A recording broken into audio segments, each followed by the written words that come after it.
Olá, crianças, tudo bem com vocês? Vamos para mais uma aula. Hoje é dia 28 de abril de 2021 e nós trabalharemos a disciplina de língua portuguesa.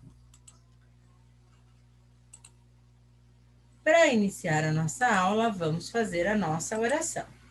Santo anjo do Senhor, meu zeloso guardador, se a ti me confiou a piedade divina, sempre me rege, me guarde, me governe, me ilumine. Amém, né? Para iniciar, devemos registrar o cabeçalho. Lembrando que sempre que eu vou iniciar, ó, letra maiúscula, no nome da escola, letra maiúscula, ok? No nome de vocês, letra maiúscula. Então, vamos lá, né? Escola Municipal Odila Garilista, quarta-feira, 28 de abril de 2021, sou. Nossa rotina de hoje, língua portuguesa, nós vamos usar o livro Ápice, as páginas são as 105, 106, 107 e 108. Bom, lá na página 105, nós temos o texto para ler, né? Aí vem reportagem. Que tipo de texto é esse, né? Reportagem. Nós vamos trabalhar com esse texto. Leiam juntos mais uma reportagem. Observem as partes dela e o assunto principal. Depois, converse. Que relação esse texto tem com a reportagem do jornal do Joca? Para responder isso, nós vamos ter que voltar um pouquinho, né? Nas nossas atividades lá e ver a reportagem do jornal do Joca. Vamos lá. Por que temos de comer? Existem muitas razões para você não torcer mais o nariz diante de um prato de comida.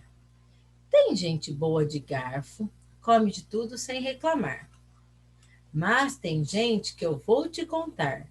Mesmo diante de seu prato favorito, torce o nariz e pergunta: por que tenho de comer? Pois saiba que sem se alimentar ninguém cresce, tampouco tem concentração para estudar ou forças para brincar. E aí, encontrou boas razões para raspar o prato? Assim como as máquinas precisam de combustível para funcionar, o organismo necessita de alimentos para produzir energia e movimento. Mas comparar nosso corpo a uma máquina é pouco. Somos mais que um conjunto de órgãos funcionando. Temos também emoções e a alimentação interfere até nelas. Bem alimentados, somos mais dispostos, temos mais interesses em trocar experiências com os outros, somos capazes de pensar melhor sobre o que acontece nas nossas vidas. Somos até mais bem-humorados. Já em pessoas com alimentação deficiente, é comum o desânimo, até mesmo a tristeza. A quantidade de alimentos necessária para cada um de nós depende de fatores como sexo, idade e atividade física. Quem passa muito tempo sentado à frente do computador, televisão ou videogame, por exemplo, tem necessidade menor de energia do que quem pratica esportes, joga bola ou brinca de pique. O, mom o momento biológico também é muito importante. Isso quer dizer que, quando se está doente, esperando o bebê ou na fase do chamado estirão do crescimento, é preciso uma alimentação adequada. Por isso, podemos dizer que os planos alimentares devem respeitar os hábitos e as necessidades de cada um. Como você já descobriu, precisamos comer para manter o corpo em equilíbrio. Ah, e não se esqueça de beber bastante água. Esse líquido, além de ser considerado alimento, compõe a maior parte do nosso organismo. Saúde! Bom, esse texto, então, ele foi tirado de um site, né? As informações estão aqui embaixo, vocês vão encontrá-las aqui ao final da página do livro, né? Na página 105. Então, a Mônica do Vale de Carvalho, que escreveu, e ela está disponível nesse site aqui, ó, tá? Que foi acessado em 2 de janeiro de 2018, tá? Bom, esse texto, ele tem um título? Hum? Tem um título, como que chama? Por que temos de comer? E ele tem também um subtítulo, ó. Existem muitas razões para você não torcer mais o nariz diante de um prato de comida. Esse texto ele foi direcionado a que público? Hein, gente? Que público? Ah, para crianças e adolescentes, né? Como é que eu sei disso? Por conta do tipo de linguagem. A forma como ele explicou o porquê se deve comer é uma forma que se explica para crianças e adolescentes. Bom, qual que é a intenção desse texto? Que ele pretende ao escrever? A Mônica pretende ao escrever esse texto? Trazer informações detalhadas, né, sobre a importância de uma boa alimentação, né? Esse texto, ele pode ser publicado onde esse tipo de texto, a reportagem? Onde a gente encontra a reportagem? A gente encontra reportagem em revistas, jornais, né? Bom, tem alguma palavrinha aí que vocês não conhecem? Se tiver, o que tem que ser feito? Tem que se fazer o quê quando a gente não conhece a palavra, gente? Ah, eu acho que a gente pode procurar o significado dela lá no dicionário, né? Isso, então, todas as vezes que nós vamos ler um texto e existe uma palavra que a gente não conhece, nós devemos, então, procurar sempre o seu significado no dicionário, tá bom? Não podemos nos esquecer disso. Lá na página 80, se vocês voltarem, né, nós temos aí o Jornal do Joca. Foi apresentado para vocês esse suporte, que o quê? Que pode ter textos como esse, que é a reportagem. Então, olha lá, o que é reportagem? É um gênero textual que serve para relatar ou apresentar informações que devem ser baseadas em investigação e pesquisa. Não pode ser a informação que sai daqui da minha cabeça, eu tenho que pesquisar sobre determinado assunto. Por exemplo, se eu vou falar sobre o coronavírus, eu não posso falar o que eu acho, eu tenho que pesquisar sobre ele para poder passar informações corretas. Então, a intenção desse tipo de texto é sempre informar o leitor sobre determinado assunto. Eu não posso passar informação errada para o meu leitor, né? Eu tenho que passar informações corretas. Aí ele pergunta, ó, que relação esse texto tem com a reportagem do jornal do Joca? Qual que era a reportagem que o Jornal do Joca trazia? Voltem lá na página 80. Lá está o Jornal do Joca. Ó. Na capa do Jornal do Joca estava escrito assim, ó, Joca, o único jornal para jovens e crianças. Esse é o nome. Depois a gente tem como manchete, que é a reportagem principal, ó, produção de alimentos é suficiente, mas ainda há fome. Lá dentro do jornal a gente tinha também, ó, várias outras informações, né? Eleição da ONU, França proíbe descartáveis de plástico, mas qual que é a matéria principal desse jornal?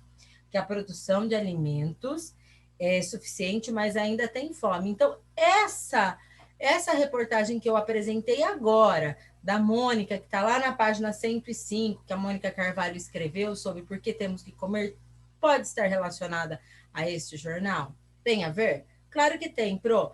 Tem, está falando aqui que tem produção de alimentos, ela é suficiente, mas ainda tem muita fome, né? Mas, olha lá, ó, aqui traz sobre a importância de uma boa alimentação. Então, as duas reportagens têm assuntos que são comuns? Sim, todas elas vão falar de uma boa, da importância de uma boa alimentação. Então, não se esqueça, então, de voltar lá na página 80 e dar uma olhadinha para entender que tem a ver as duas reportagens, né? Quando eu falo produção de alimentos é suficiente, mas ainda há fome, estou dizendo que tem gente que não está comendo direito, não porque quer, muitas vezes porque não consegue ter esse alimento.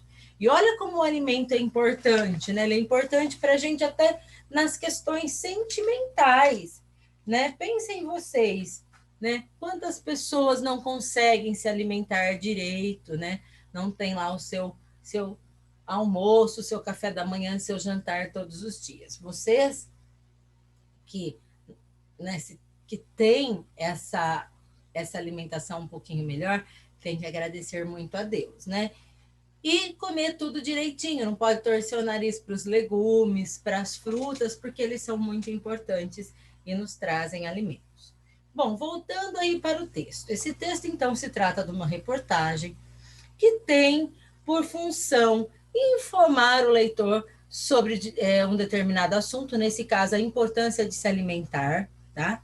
Ele está dividido em quantos parágrafos? Vamos contar? 1, 2, 3, 4, 5, 6 e 7. 7 parágrafos, ok? Tem o título, porque temos que comer, e o subtítulo. Existem muitas razões para você não torcer mais o nariz diante de um prato de comida. Na última aula, nós falamos sobre esse tipo de informação que eu busco quando eu faço a leitura de um texto. Então, toda vez que você se depara com um texto, ou que a professora propõe a leitura de um texto, você deve se perguntar: para que serve esse texto? Que tipo de texto é esse? Né? Para que público ele foi escrito? Qual é a informação principal desse texto? Tá? Então, refaçam essa leitura e se perguntem, ou perguntem para alguém, leiam para alguém aí na sua casa e faz essa pergunta: mas qual é o assunto principal? Para que você acha que esse texto foi escrito? Para vocês treinarem essa leitura, né? Questionando aí informações importantes sobre o texto. Vamos continuar? Bom, na página 106, nós vamos falar sobre sílaba e sua tonicidade. Então, nós vamos retomar a questão das sílabas e as tonicidades. A sílaba tônica, a sílaba forte, tá, galera? Então, nós vamos trabalhar com isso. Então, olha lá, estudo da palavra, sílaba e tonicidade. Releia este parágrafo da reportagem. Por que temos de comer? Observando as palavras em destaque. Bem alimentados, somos mais dispostos, temos mais interesse em trocar experiências com os outros, somos capazes de pensar melhor sobre o que acontece nas nossas vidas, somos até mais bem-humorados. Já em pessoas com alimentação deficiente, é comum o desânimo, até mesmo certa tristeza. Quais são as palavras que estão em destaque aqui, ó? Melhor, até e comum. Toda e qualquer palavra, ela é formada por uma ou mais sílabas. Nós temos aí até uma nomenclatura de acordo com o número de sílabas, né?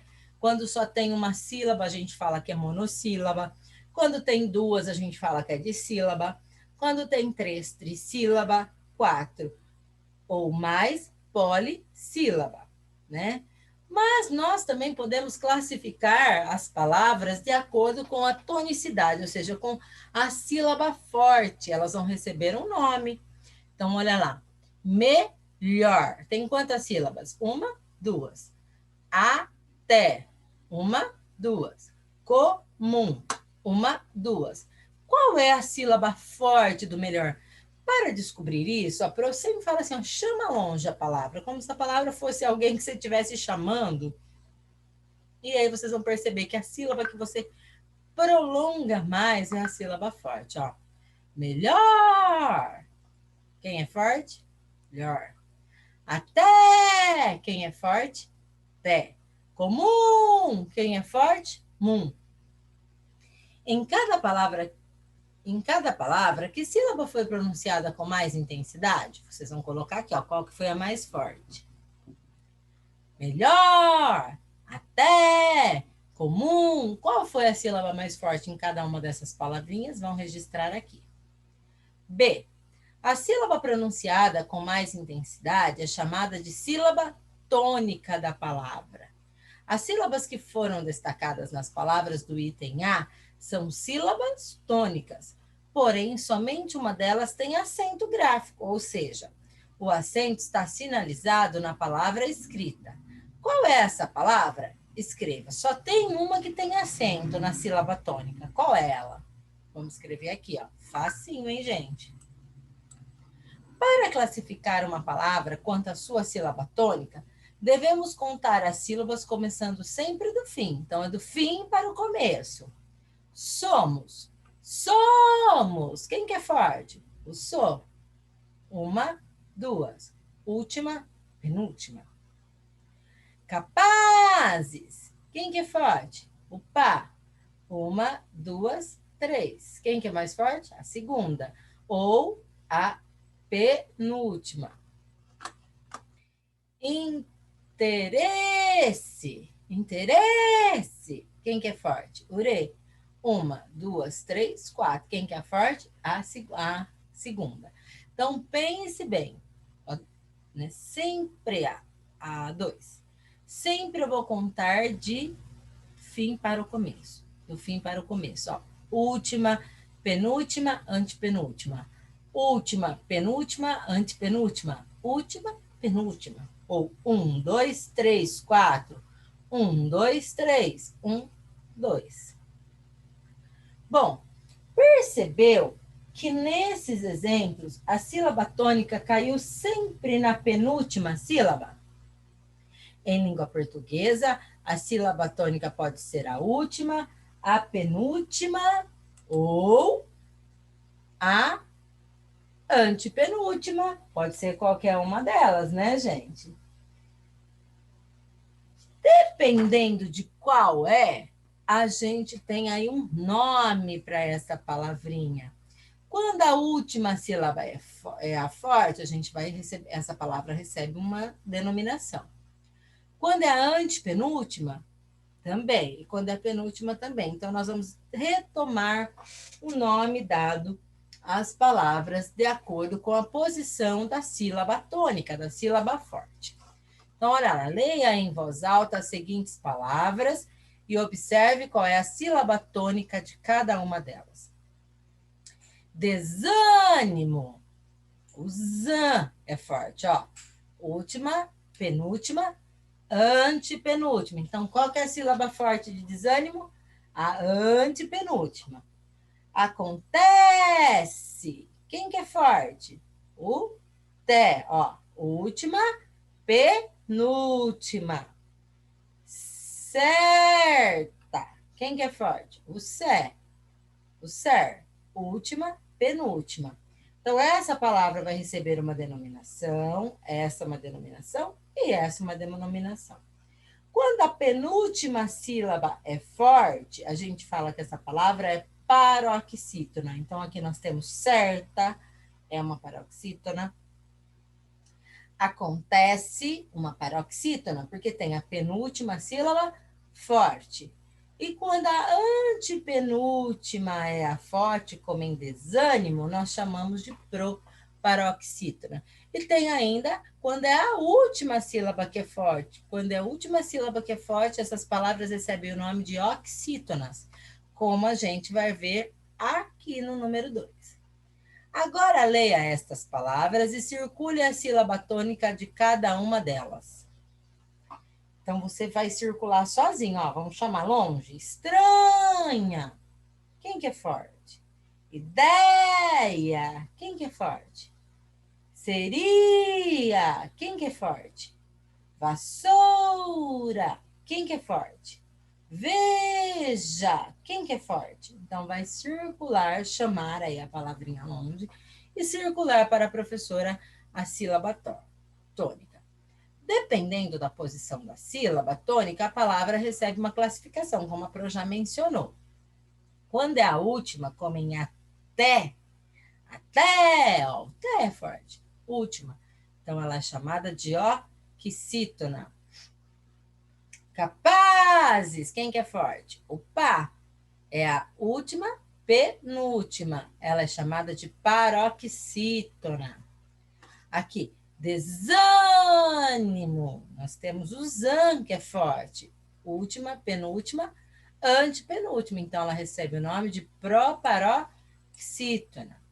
Então, olha lá. Se a sílaba tônica de uma palavra for a última, dizemos que a palavra é oxítona. Se for a penúltima, dizemos que a palavra é paroxítona. Se for a antepenúltima, dizemos que a palavra é proparoxítona. Número 3. Agora, observe a posição da sílaba tônica nas palavras da atividade 2, nessas aqui, ó. Vocês circularam. Escreva se as palavras são oxítonas, paroxítonas ou proparoxítonas. Então, olha lá. Você circulou qual? A última, penúltima ou antepenúltima? Estranha! Quem que é forte? É a última? É a penúltima? Ou é a antepenúltima? Então, vocês vão colocar aqui se é oxítona, se é paroxítona ou se é proparoxítona. Ideia seria vassoura. Veja. 4. O que você observou a respeito da classificação das palavras feitas na atividade 3? Depois que você classificar, você vai dizer para mim o que elas têm em comum, o que elas têm de parecido, o que elas têm que é igual, que é parecido. E vão registrar aí para a professora. Para terminar a nossa aula de hoje, nós vamos ler estes quadrinhos, né? E vamos ler com bastante atenção. Leia a história em quadrinhos e saiba o que acontece com o que você come quando tudo chega à barriga. Então, está relacionado lá ao primeiro texto que a gente leu, que falava sobre a importância de se alimentar. Parece mentira, mas é verdade.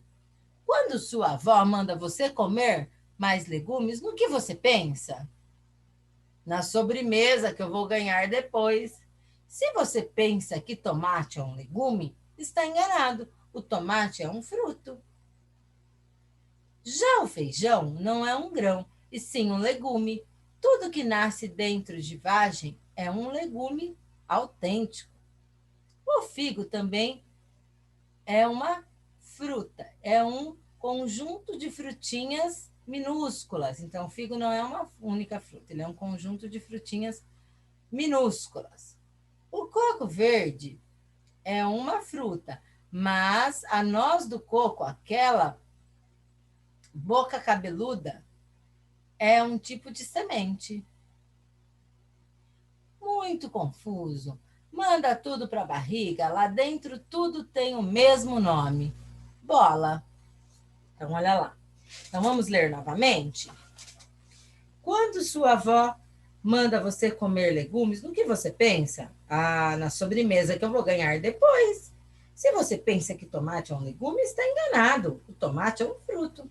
Já o feijão não é um grão, é um legume. Tudo que nasce dentro de vagem é um legume autêntico. O figo também não é uma fruta, é um conjunto de frutinhas minúsculas. O coco verde é uma fruta, mas a noz do coco, aquela bola cabeluda, é um tipo de semente. Muito confuso. Manda tudo para a barriga. Lá dentro tudo tem o mesmo nome. Boia. Então, esse é um texto do Ziraldo.